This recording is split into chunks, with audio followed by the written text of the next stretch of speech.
хайызды көргүспөгүлө өрттөгүлө деген. Бегемоттой болгон аялды деле жакшы көрө берет. Кан тамыр аркылуу чуркап жүрөт деген. Мен ушу кан тууралуу айтып берем силерге. Хижама жана кан. Мен ушу кан тууралуу айтып берем силерге.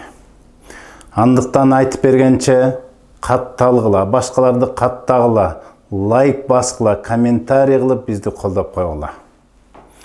Эзелтен Кыргызда тырмагыңды, чачыңды өзгөчө, хайызды көргүспөгүлө өрттөгүлө деген.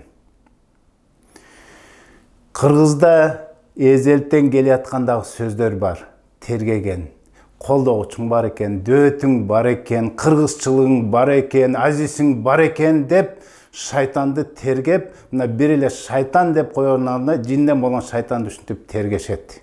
Орустарда болсо гном, домовой, привидение, вампир. Ооба, вампир деген алда шайтан, кан соргучу шайтан. Пайгамбар саллаллаху алейхи ва саллям жин шайтандар кан тамыр аркылуу чуркап жүрөт деген. Ал эми сыйкырчылар.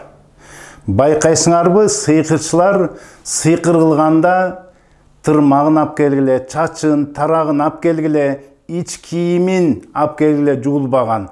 Ал эми хайызга сыйкыр кылса, жанагы эркектердин крышасы кетип калып, бегемоттой болгон аялды деле жакшы көрө берет. Өзүнөн 10 жаш улуу болгон аялга баш айланып калат. Мына сыйкырды ошондой кылып жин шайтандар киргизип туруп жазатат, сыйкырчылар.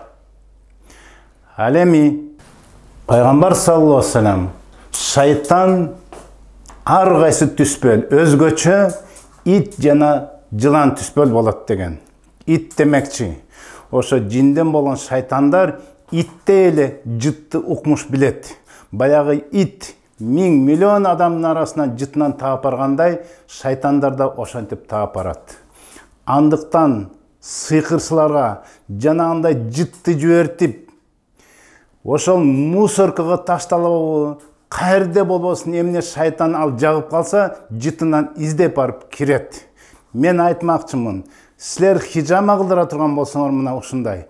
Силерден чыккан канды именно ошол жашай турган көп болуп топ болуп жүргөн мусоркага ташталса, мына ошондо билгиле. Сыйкырдап ойлогула, өзүңөр жин кирискен болосуңар.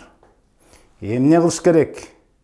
Ал кан мусорго ташталбаш керек. Ушул жерде мен кайрылып кетем.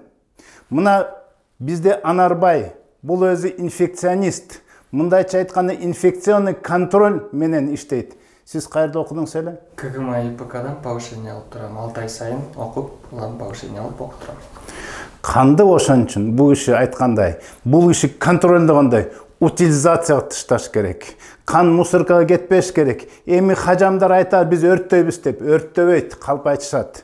Алар үйүнө бар өрттөш керек, көчөдө эмес. Өрттөгөндө дагы бул өзгөчө бир меш керек. Ал быпырап учуп чыкпаш керек. Үйүнө барганда дагы жин шайтандар илешип кошулуп барса, хажамдар коркот.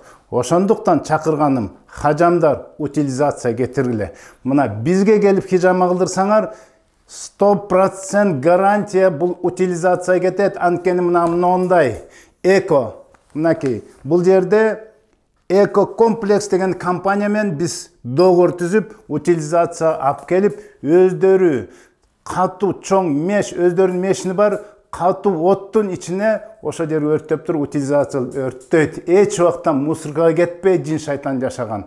Андыктан сак болгула, сыйкырдан сак болгула, вампирден сак болгула, каныңарды, тырмагыңарды, чачыңарды ар жерге таштай бергенден да сак болгула дейт элем. Ассаламу алейкум.